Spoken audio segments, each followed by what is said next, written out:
Assalamualaikum warahmatullahi wabarakatuh. Perkenalkan, nama saya Hanifan Nur Fajar dengan NPM 20 10 30 11 27, kelas 6C Prodi PBSI. Pada kali ini saya akan menjawab beberapa pertanyaan linguistik terapan. Nah, yang pertama, pembelajaran masa Covid.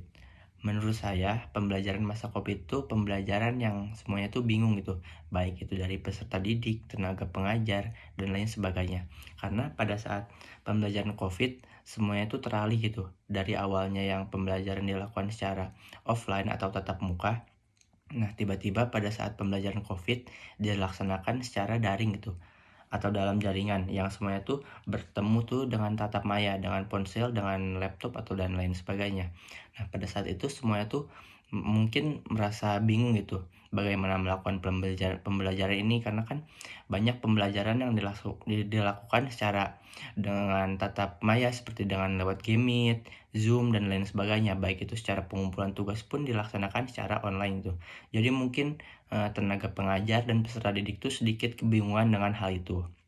Nah, mungkin lanjut ke pertanyaan kedua, apa yang dapat digantikan oleh komputer dan apa yang tidak?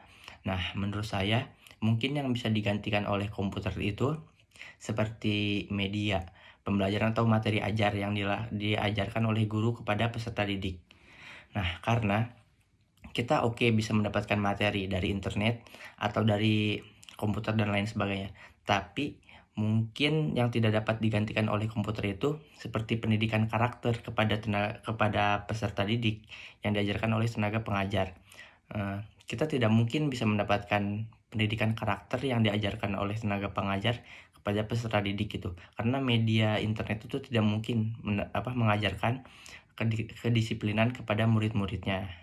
Nah, mungkin lanjut ke pengalaman saya. Mungkin saya buka dengan waktu SMA. Waktu SMA pertama dilaksanakan pembelajaran COVID ini yaitu diawali dengan libur 2 minggu. Nah, jujur pengalaman saya pada saat libur 2 minggu itu kaget ya. Kirain tuh pembelajaran akan dilaksanakan secara tatap muka kembali. Ternyata habis libur 2 minggu itu tidak dilaksanakan kembali. Dan perpisahan dan wisuda secara SMA juga tidak dilaksanakan secara offline gitu, dilaksanakannya secara daring.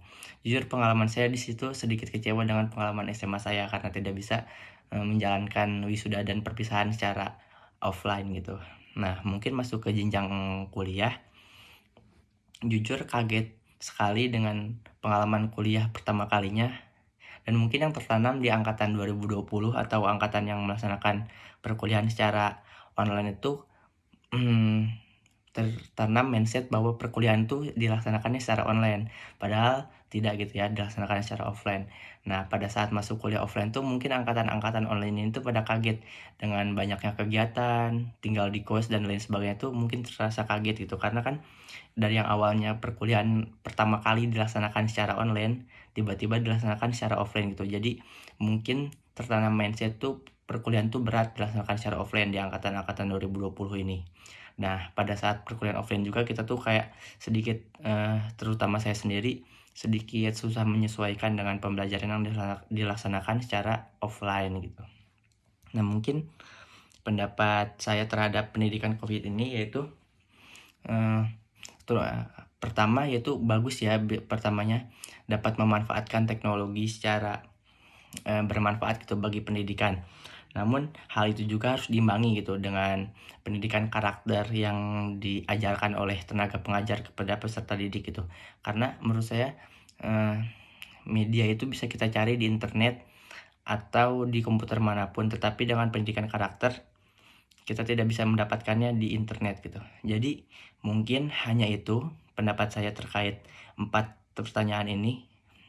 Jadi akhir kata saya ucapkan wassalamualaikum warahmatullahi wabarakatuh.